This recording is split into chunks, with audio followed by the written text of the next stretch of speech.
Hello everyone, welcome to my channel. आज हम बात करेंगे बैरियर्स टू कम्युनिकेशन। ऐसे कौन कौन से बैरियर्स हैं, ऑब्स्टेकल्स हैं जो हमारे इफ़ेक्टिव कम्युनिकेशन को हिंडर करते हैं। तो चलिए स्टार्ट करते हैं अपना वीडियो। जो बेसिक प्रिंसिपल होता है कम्युनिकेशन का वो ये होता है कि हम मैसेज को उसी तरह से अंडरस्टैंड करें जैसे एक सेंडर ने कन्वे किया है उस मैसेज को। हाउएवर जो इफ़ेक्टिवनेस होती है कम्युनिकेशन की वो डिपेंड करती है प्रेजेंस या फिर absence of elements and condition. ये जो कंडीशंस हैं ये अनफेवरेबल कंडीशंस भी हो सकती हैं, जिसमें आता है noise, indiscipline, improper facilities, non availability of appropriate material etcetera.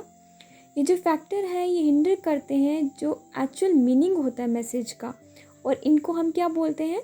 Barriers of communication. हमारे पास बहुत सारे बैरियर्स आते हैं कम्युनिकेशन में जब हम मूव करते हैं one stage to another in a communication process. ये जो बैरियर्स होते हैं इसकी वजह से हमारा टाइम और मनी दोनों वेस्ट होते हैं। ये जो बैरियर्स होते हैं या फिर इनको ऑब्स्टेकल्स बोले, इनकी वजह से बहुत सारा कन्फ्यूजन क्रिएट होता है, बहुत सारी मिसअंडरस्टैंडिंग क्रिएट होती है। तो आज हम डिस्कस करेंगे डिफरेंट टाइप्स ऑफ बैरियर्स। तो सबसे पहले हमारे पास आता है फिज़िकल बैरियर्स। फिज़िकल बैरियर्स जो होते हैं ये रिलेट करते हैं disturbance in the immediate setting जो इंटरफेयर करता है in the course of effective communication. Physical barriers जो होते हैं ये टफ ऑब्स्टैकल्स होते हैं in the process of effective communication. Physical barriers में सबसे पहले हमारे पास आता है टाइम। टाइम एक इम्पॉर्टेंट रोल प्ले करता है कम्युनिकेशन प्रोसेस में। अगर कोई भी चीज़ टाइमली नहीं होती या फिर कम्युनिकेशन में बोलें तो क्विकनेस बहुत ज़्यादा ज़रूरी रहता है। अगर कोई चीज़ कम्युनिकेशन प्रोसेस में अकॉर्डिंग टाइम नहीं होती तो वो इफ़ेक्ट करेगा कम्युनिकेशन को। Next one is place. देखिए जो प्लेस या फिर लोकेशन होती है वो भी कम्युनिकेशन प्रोसेस में बैरियर क्रिएट कर सकती है। अगर हम सिंपली बात करें, अगर इनकन्वीनियंट प्लेस है, शेकी फर्नीचर है, पुअर लाइटिंग है, ये सब चीज़ें जो होती हैं ये सूटेबल नहीं कर रही कम्युनिकेशन प्रोसेस में, तो कैसे इफ़ेक्टिव कम्युनिकेशन होगा। नेक्स्ट हमारे पास डिस्टेंस। डिस्टेंस भी एक इम्पॉर्टेंट पार्ट होता है कम्युनिकेशन प्रोसेस का। अगर एक स्टाफ एक ऑर्गेनाइजेशन में काम कर रहे हैं तो वो एक दूसरे के साथ इंटरेक्ट नहीं कर सकते। इंटरेक्ट कर रहे हैं but face to face communication नहीं हो रहा। टेलीफोन के थ्रू या फिर ईमेल के थ्रू वो कम्युनिकेट कर रहे हैं। तो इससे आप खुद देखिए कि कितना ज़्यादा जो कम्युनिकेशन है हमारा हिंडर होगा। जो इफ़ेक्टिवनेस होनी चाहिए कम्युनिकेशन की वो नहीं हो पा रही। लास्ट है हमारे पास नॉइस। नॉइस एक फिज़िकल बैरियर है इफ़ेक्टिव कम्युनिकेशन का। नॉइस जो होता है उसका ओरिजिन कहाँ से होता है? एक्सटर्नल सोर्सेज से, जो बाहर से आता है। देखिए जो इफ़ेक्टिव कम्युनिकेशन है ऑलमोस्ट इम्पॉसिबल होता है अगर एक फैक्ट्री के फ्लोर में हम कम्युनिकेट करें या फिर किसी बस स्टैंड या रेलवे स्टेशन में खड़े होकर हम कम्युनिकेट करते हैं। तो आप देखिए कितना ज़्यादा प्रॉब्लम होता है उस टाइम पे कम्युनिकेशन में।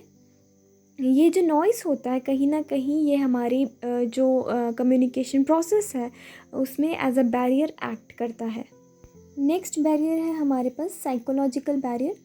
कम्युनिकेशन जो है वो साइकोलॉजिकल प्रॉब्लम से भी ब्लॉक हो सकता है। साइकोलॉजिकल फैक्टर्स में सबसे पहले हमारे पास आता है मिसकंसेप्शन। कई बार डिस्ट्रस्ट की वजह से हम कम्युनिकेट नहीं कर पाते। हमारे जो इमोशंस होते हैं, कभी हम सैड मूड में होते हैं, अनहैप्पी होते हैं तो भी हम इफ़ेक्टिवली कम्युनिकेट नहीं कर सकते। हमारी माइंड की स्टेट पे भी डिपेंड करता है, क्योंकि हमारे माइंड में कई बार थॉट्स चल रहे होते हैं कुछ अलग अलग, तो हम कम्युनिकेट नहीं कर सकते अपने आइडियाज़ को उस टाइम पे। हमारा इंटरेस्ट नहीं होता, लैक ऑफ इंटरेस्ट की वजह से इफ़ेक्टिव कम्युनिकेशन नहीं होता, लैक ऑफ अटेंशन की वजह से नहीं होता। अगर हमारे पास कोई मोटिवेशन ही नहीं है तो हम इफ़ेक्टिवली कम्युनिकेट कैसे कर सकते हैं। अगर एक जो कम्युनिकेटर है उसमें कंसंट्रेशन ही नहीं है, वो कंसंट्रेट ही नहीं कर पा रहा कि क्या चीज़ चल रही है, क्या उसको कम्युनिकेट करना है, तो ये सब चीज़ें जो हैं वो हमारे जो कम्युनिकेशन प्रोसेस है उसको कहीं ना कहीं हिंडर करती हैं। Next we have mechanical barrier. Mechanical barriers वो बैरियर्स होते हैं जो टेक्निकल सोर्सेज के इंटरफेरेंस की वजह से होते हैं in the process of communication. इसमें सबसे पहले हमारे पास आता है नॉइस। मैकेनिकल इंस्ट्रूमेंट्स या फिर मशीन्स होती हैं उनमें कांस्टेंट मेंटेनेंस की ज़रूरत पड़ती है। आपने देखा होगा कि कुछ टाइम के बाद मशीन्स जो होती हैं वो एक नॉइज़ क्रिएट करना शुरू कर देती हैं।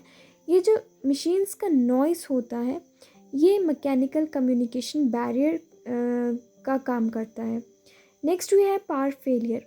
जो इलेक्ट्रिकली जनरेटेड डिवाइस यूज़ किए जाते हैं कम्युनिकेशन प्रोसेस में वो तब तक ही सूटेबल है जब तक एक स्टेडी सोर्स ऑफ पावर होगा।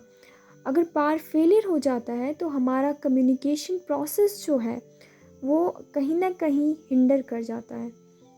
And next we have choice of media.